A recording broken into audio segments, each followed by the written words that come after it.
ఈరోజు మనం ఒక మంచి కథ విందాం. కథ పేరు చిన్న గింజ పెద్ద చెట్టు. పేరు వినటానికి చాలా సింపుల్గా ఉంది కదూ, కాని దీని వెనుక ఒక పెద్ద సందేశముంది. ఒక చిన్న గింజ, అసలదెంతుంటుంది? చాలా చిన్నగా, పెద్దగా, పట్టించుకోనవసరం లేనట్టుగా అనిపిస్తుంది కదా. కాని ఒక చిన్న గింజ ఏం చేయగలదు అని ఎప్పుడైనా ఆలోచించాలా? దానిలో ఎంత శక్తి దాగి ఉంటుందో తెలుసా? పదండి, ఈ కథలో ఆ రహస్యమేంటో చూద్దాం. సరే, మన కథ మొదలవుతుంది రాముతో.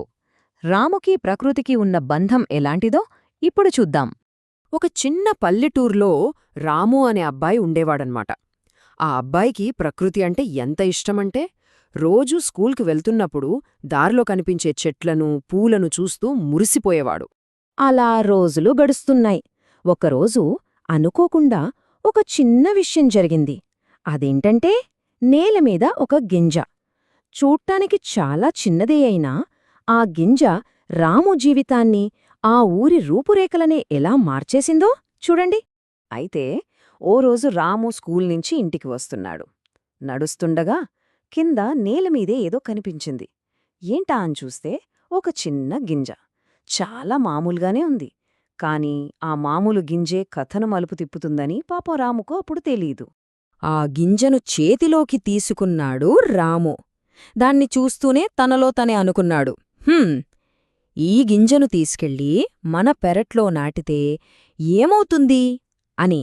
అంతే, ఆ ఒక్క చిన్న ఆలోచనే ఓ గొప్ప పనికి పునాది వేసింది. రాము ఊరికే అనుకుని వదిలేలేదు. ఆ గింజను చెట్టుగా మార్చాలనుకున్నాడు. మరి ఆ ప్రయాణం ఎలా సాగిందో చూద్దామా?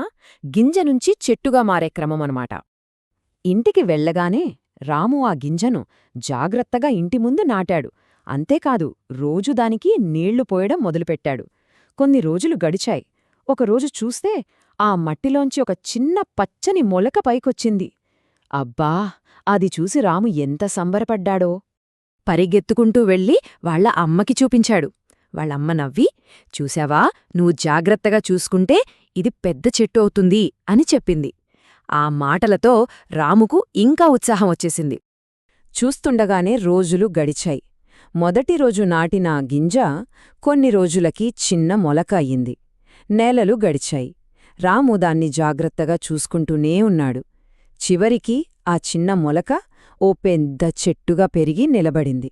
చూడండి, ఒక చిన్న గింజతో మొదలయి ఎంత పెద్ద మార్పొచ్చిందో. సరే, ఆ చెట్టు పెరిగింది. కానీ దానివల్ల ఉపయోగం రాముకి మాత్రమేనా? అస్సలు కాదు. అది ఊరిలో అందరికీ ఉపయోగపడింది. ఎలాగో చూద్దాం. ఆ చెట్టు కొమ్మల మీద రకరకాల పక్షులొచ్చి వాలేవి. వాటి కిలకిలారావాలతో ఆ ప్రదేశమంతా సందడిగా ఉండేది. ఊర్లో పిల్లలందరూ దాన్నీడలో ఆడుకునేవాళ్లు. ఇక ఎండాకాలం వచ్చిందంటే చాలు, ఆ చెట్టు కింద ఎంత చల్లగా, హాయిగా ఉండేదో. రాము చేసిన ఈ పనిని ఊరిలో పెద్దవాళ్లు కూడా గమనించారు. వాళ్లు రాముని దగ్గరికి పిలిచి, చూడు రామూ, నువ్వు చిన్నప్పుడు నాటిన ఈ చెట్టు ఇప్పుడు మనందరికీ ఎంత నీడనిస్తోందో, ఎంతో ఉపయోగపడుతుందో అని మెచ్చుకున్నారు. రాముకి ఎంతో గర్వంగా అనిపించింది. ఇక్కడితో కథ పూర్తయింది.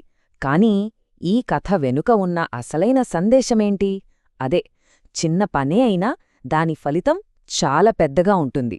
అవును, ఈ కథ మనకు చెప్పేది ఒక్కటే. మనం చేసే చిన్న చిన్న మంచి పనులు కూడా కొన్నాళ్లకి పెద్ద ఫలితాల్నిస్తాయి.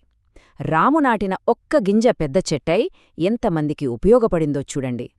అలాగే మనం చేసే ఏ చిన్న సహాయమైనా, ఏ చిన్న మంచి పనైనా భవిష్యత్తులో పెద్ద మార్పుకు కారణం కావచ్చు. సరే, రాము తన గింజను నాటాడు. మరి మన సంగతేంటి? మనం నాటబోయే ఆ చిన్న గింజ ఏది? మనం చేసే ఏ చిన్న మంచి పని భవిష్యత్తులో సమాజానికి ఉపయోగపడే పెద్ద చెట్టుగా మారుతుంది? అది ఏదైనా కావచ్చు. ఒక మొక్క నాటడం, అవసరంలో ఉన్నవారికి సాయం చేయడం, లేదా మనలో మనం ఒక మంచి మార్పు తెచ్చుకోవడం. ఒక్కసారి ఆలోచించండి.